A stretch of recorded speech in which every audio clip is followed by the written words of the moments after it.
So, ayan na po mga idol, ang aking bolognese. Prepare para sa baon ng mga bata bukas. So, niluto ko na ang aking sauce. Bolognese sauce natin mga lods. Ayan. Para pasta na lang ang i-boil natin bukas ng umaga. Ayan, puro luto-luto time na naman tayo nito mga idol. Mamaya magluto ako ng tofu amba at yung para sa mga bata ay beef fajitas. So, yan, dami ko na namang lulutuin ngayon mga lods. So, inunan ko muna to para lumamig at ilagay na natin sa ref. Yan.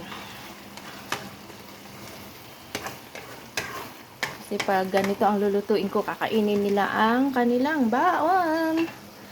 So, ayan, hanggang dito na lang mga lods. Bye-bye!